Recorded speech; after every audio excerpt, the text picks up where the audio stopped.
What's up, y'all? Back at you one more time with a sit down with Mark. This time I interviewed my guy Eric Brown from High Point, upcoming comedian, funny guy, man. I enjoyed the interview. He has a show coming up in June. What I will ask y'all to do is like, comment, subscribe. Let me know what y'all think. Hope y'all enjoy this. You sitting down with me, man. Let's All talk right. about you being a up and coming comedian. What you want to know? Shoot, man, how did you get started doing stand up? And is this something you've always wanted to do? Um, I think stand up is something that I kind of always was intrigued with, even as a kid, like watching Def Comedy Jam and Comic View. Yeah, it was always something that I wanted to do. But it was one of them things where, like, if you want to play football, you play little league football. If you want to play baseball, you play little league baseball. If you want to play basketball, you go join a rec or AAU team, and then, you work really hard at it. But as a kid, it's really no positive outlet to work on your comedic skills most of the time. You know what I mean? Unless you with other kids, and then when you're a kid, you don't really have the time alone with kids to really work on it in a large setting. So, but I want to say that I really had the idea to pursue it probably like 11 years ago when my now wife was pregnant with my first daughter. I had to think about what could I do in life that I could enjoy, that I have a natural skill for. And and when I broke it down through process of elimination, I said, you know what, I make people laugh without even trying. If I can make people laugh on purpose, then maybe I can, I can be a comedian. You know what I'm saying? I gotta learn how to control it. It's like I feel like making people laugh is one of my superpowers, but I was always using it like accidentally. Right. Eric, describe how you come up with material, man. Just everyday life, just just in my head, thinking about stuff. You know how like you see like the memes with the dudes in the hoodies and they staring off into space, and they like if parking in garages, if you park in a driveway and drive on a parkway, you know what I'm saying, why don't they switch the names? You know what I'm saying? And it's just like you just think of things or everyday life. My kids inspired me. The thing that got me to do, that gave me the courage to do it was, we went through a tornado experience back in 2018. And then when I kept telling people about the initial experience, people was laughing at me telling the story. And I was like, y'all laughing, but this was a traumatic experience. We traumatized. Like we still can't, if it get too cool, Right. all of a sudden on a warm day, we looking up, if the clouds come in too fast, it could be 3:30 in the morning. If we hear Amber Alert, everybody in the house gonna wake up and see what's to it. So it's really just everyday life. Right now I do a lot of comedy based off like just me and my personal thoughts and the little silly shit I do. I know it's still early in your career, man. What are some things you will not joke about? Like you said, I'm still relatively early in my career. I started. I gave it a real shot right before COVID hit, and so I had just been on. So like in reality, comedy stopped for all the working comedians, but I was still able to go to open mics during the pandemic and kind of work on my sets and my confidence and my stage presence. And so, not to say that I caught up with them, but I just, I started out kind of hot. Like I started out relatively funny.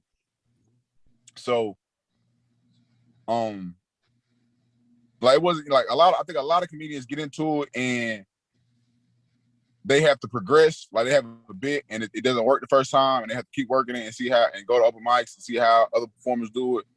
But like I said, I had the idea 10 years ago and I just did it. So of course I did my research. And so of course I kind of saw comedy change.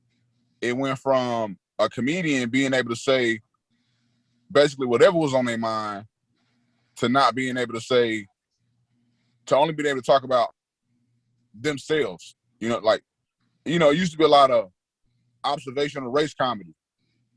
But now I think a lot of comedians are trying to stay away from that just because it could end up being, somebody could be offended by it. But like I try to stay away from, like right now I try to stay away from sex jokes though. Like I'm not really, me personally, I'm not a like I'm not a super outgoing person, and like I don't feel comfortable talking about sex with people that I'm not like super close with, like a close friend, my wife, you know what I mean?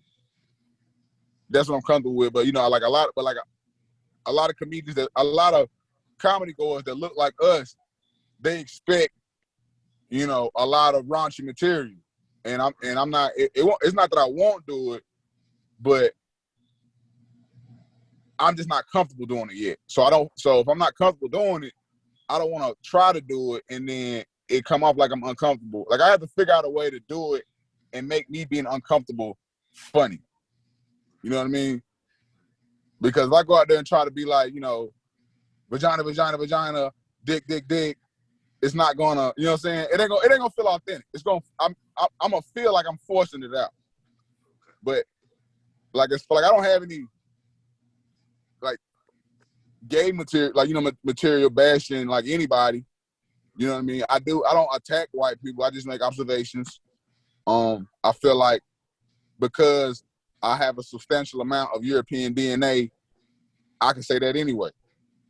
You know what I'm saying? Because technically, I'm not one of y'all, but somewhere down the line, I got some relatives that look like y'all. Right. You know what I'm saying?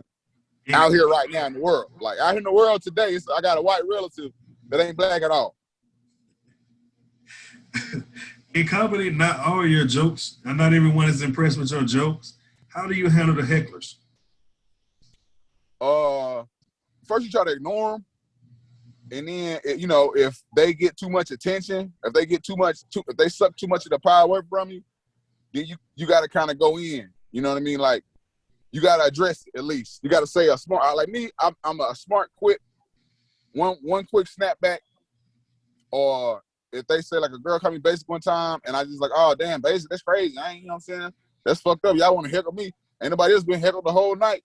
And I get up here and I can't even get into my, you know what I'm saying? This is crazy. And I got a laugh out of it. That wasn't what I said, but it's what, verbatim. That's the basis of it. I made it funny at the time. Eric, what is the best thing about being an up-and-coming comedian? The best thing is really it's the thrill of it's when you in a new crowd, you're in a new venue, and nobody knows who you are, and you go up there and you either get the most laughs or you get the laughs. You get the most laughs, or you up there with the people who got the most laughs. And by the end of the night, you got people saying good set. You know what I'm saying? The best thing about it is gaining the recognition, turning the heads. Shout out to social media, man, and tell people when is your next show. And for people that want to do comedy, what advice do you give them? You can follow me on Facebook, Eric Brown's picture of me and my family. Twitter, it's up there. It's ITSUPDARE, like Dare County. And there is my Instagram, the LsDad84, and you can follow me on TikTok. I can't remember that right now, but you know what I'm saying? It just, put Eric Brown in, it'll probably show up. All right. Eric, appreciate your time, man. Stay up, man. Be safe. All right, appreciate it. Yeah. Hold on for a minute. All right. For your next, you got any, like, has anybody sent you anything as far as like pictures of you doing comedy? Like on live anything?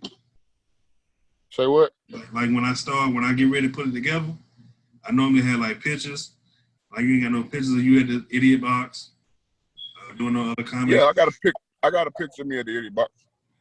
Okay, well send that to me, and when I put the video together, I incorporate it. All right. All right. Appreciate it, man, dog.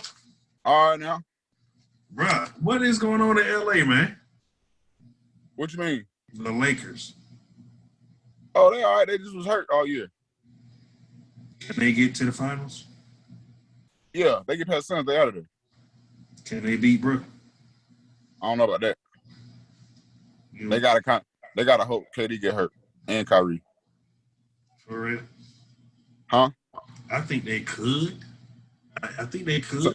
Somebody got to get hurt. I mean, that's just for real. Look at it, man. They smoke people. But they ain't got no series with Boston. Boston ain't got nothing but Tatum. And Kemba.